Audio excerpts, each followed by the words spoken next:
Let's take a look at the trait approach to leadership. In the 20th century, leadership traits were studied to identify the characteristics of leaders. During this time, researchers concentrated on determining the specific traits that clearly differentiated leaders from followers. In the mid-20th century, the trait approach was challenged by researchers that questioned the universality of leadership traits. An individual with leadership traits who was a leader in one situation might not be a leader in another. Personal factors related to leadership continued to be important, but researchers contended that these factors were considered as relative to the requirements of the situation. The trait approach has earned new interest through current emphasis given by many researchers to visionary and charismatic leadership. These studies have identified 10 characteristics, including drive, vigor, risk-taking, drive to exercise social traditions, self-confidence, willingness to accept consequences, readiness to absorb interpersonal stress, willingness to tolerate frustration, ability to influence others, and a capability to structure social interaction. According to these researchers, individuals can be born with these traits, they can learn them, or both. In the 1990s, researchers began to investigate the leadership traits associated with social intelligence, which is characterized as the ability to understand one's own feelings as well as that of others, behaviors, and thoughts, and act appropriately. Others defined social intelligence as having such capabilities as social awareness, social acumen, self-monitoring, and the ability to select and enact the best response given the contingencies of the situation and the social environment. So, what can be said about trait research? The answer is an extended list of traits that individuals might hope to possess or wish to cultivate if they want to be perceived by others as leaders. Some of these traits include intelligence, self-confidence, determination, integrity, and sociability. Intelligence, or intellectual ability, is positively related to leadership. Based on a series of recent studies on intelligence and various indices of leadership, leaders tend to have higher intelligence than non-leaders. Having a strong verbal ability, perceptual ability, and reasoning appears to make one a better leader. In a study of the relationship between intelligence and perceived leadership in mid-level leaders from multinational companies, the optimal IQ for perceived leadership appeared to be just above the mean IQ of the group membership. It's good for leaders to be intelligent, but if their intelligence scores become too high, the benefits appear to taper off and can become more of a negative. Self-confidence is the ability to be certain about one's competencies and skills. It includes a sense of self-esteem and self-assurance and the belief that one can make a difference. Self-confidence allows the leader to feel assured in his or her attempts to influence others are appropriate and right. Determination is the desire to get the job done and includes characteristics such as initiative, persistence, dominance, and drive. People with determination are willing to assert themselves, are proactive, and have the capability and perseverance in the face of obstacles. Being determined includes showing dominance at times and in situations where followers need to be directed. Integrity, another of the important leadership traits, is the quality of honesty and trustworthiness. Leaders with integrity inspire confidence in others because they can be trusted to do what they say they're going to do. They're loyal, dependable, and not deceptive. Basically, integrity makes a leader believable and worthy of our trust. In our society, integrity has received a great deal of attention in recent years, making integrity a central element of the discussion of efficient and effective influence of others. Sociability is a leader's inclination to seek out pleasant social relationships. Leaders who show sociability are friendly, outgoing, courteous, tactful, and diplomatic. They are sensitive to others' needs and show concern for their well-being. Social leaders have good interpersonal skills and create cooperative relationships with their followers. These factors, commonly called the Big Five personality factors, are neuroticism, extroversion, openness, agreeableness, and conscientiousness. In general, studies suggest a strong relationship between the Big Five traits and leadership. It appears that having certain personality traits is associated with being an effective leader. Specifically, in a research study, extroversion was the factor most strongly associated with leadership. It's the most important trait of effective leaders, according to this research. The last factor, agreeableness, was found only weakly associated with leadership.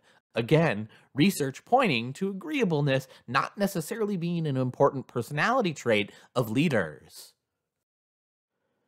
A more recent study found that conscientiousness had the highest correlation with overall job performance, task performance, organizational citizenship behavior, and counterproductive work behavior, a negative correlation. It was found to be the most frequently associated trait in job interviews for a variety of occupations. Leaders are able to recognize and capitalize not only on their own strengths, but those of their followers as well. A strength is defined as an attribute or quality of an individual that accounts for successful performance.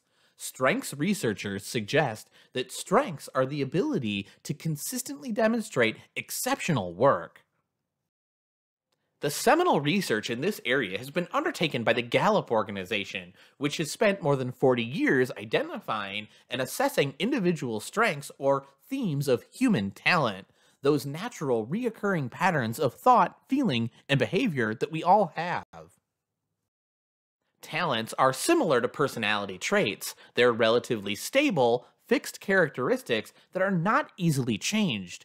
Talent is what makes us unique. From the strengths perspective, our leadership capability is enhanced when we're able to discover our fully utilized strengths, our underutilized strengths, and our weaknesses. Emotional intelligence has to do with our emotions, affective domain, and thinking, cognitive domain, and the interplay between the two. Whereas intelligence is concerned with our ability to learn information and apply it to life tasks, emotional intelligence is concerned with our ability to understand emotions and apply this understanding to life's tasks. Emotional intelligence can be defined in 4 parts: the ability to perceive and express emotions, to use emotions to facilitate thinking, to understand and reason with emotions, and to effectively manage emotions within oneself and in relation with others. There are different ways to measure emotional intelligence. One method is to measure emotional intelligence as a set of mental abilities, including the abilities to perceive, facilitate, understand, and manage emotion. Another approach to emotional intelligence suggests that it consists of a set of personal and social competencies. One model of emotionally intelligent leadership suggests that leaders must be conscious of the 3 fundamental facets of leadership: context, self, and others. Some research suggests that emotional intelligence plays a major role in whether people are successful at school, home, and at work. As a leadership ability or trait, emotional intelligence appears to be an important construct. In essence, the trait approach is concerned with what traits leaders exhibit and who has these traits. Instead, this approach emphasizes that having a leader with a certain set of traits is critical to having effective leadership. The trait approach suggests that organizations will work better if the people in managerial positions have designated leadership profiles. By analyzing their own traits, managers can gain an idea of their strengths and weaknesses and get a feel for how others in the organization see them. A trait assessment gives individuals a clearer picture of who they are as leaders and how they fit into the organizational hierarchy. The trait approach has several identifiable strengths. The trait approach is consistent with its perception because it's built on the premise that leaders are different and their differences reside in the special traits they possess. The strength and longevity of this line of research give the trait approach a measure of credibility that other approaches lack. Another strength, more conceptual in nature, results from the way the trait approach highlights the leader component in the leadership process. Last, the trait approach has given us some benchmarks for what we need to look for if we want to be leaders. The trait approach has several identifiable weaknesses. Although an enormous number of studies have been conducted over the past 100 years, the findings from these studies have been ambiguous and uncertain at times when it comes to the trait approach. It's difficult to isolate a set of traits that are characteristics of leaders without also factoring situational effects into the equation. Because the findings on traits have been so extensive and broad, there's been much subjective interpretation of the meaning of the data. Research on traits can also be criticized for failing to look at traits in relationship to leadership outcomes. A final criticism of the trait approach is that it's not a useful approach for training and development of leaders and for leadership development. Although the trait approach does not provide a definitive set of traits, it does provide direction regarding which traits are good to have if one aspires to a leadership position. By taking trait assessments or other similar questionnaires, people can gain insight into whether they have certain traits deemed important for leadership and pinpoint their strengths and weaknesses with regard to leadership.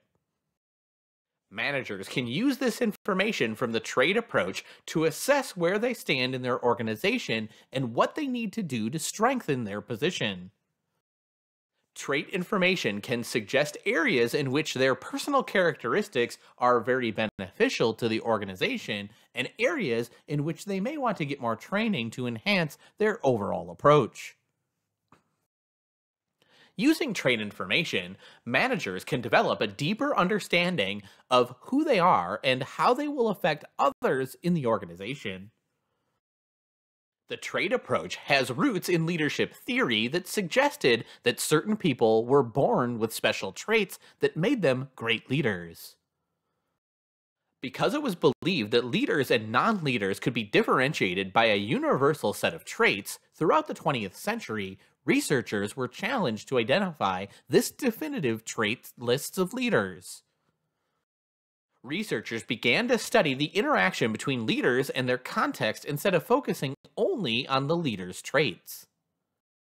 Some of the important traits that are consistently identified in many of these studies are intelligence, self-confidence, determination, integrity, and sociability.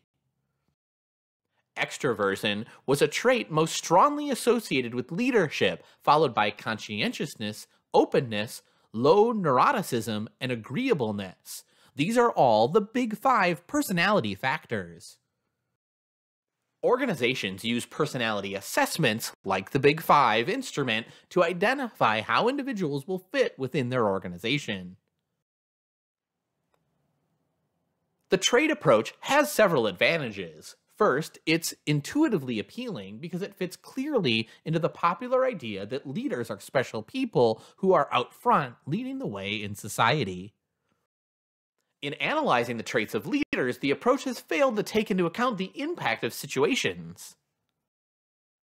Furthermore, the trait approach has not adequately linked the traits of leaders with other outcomes such as group and team performance.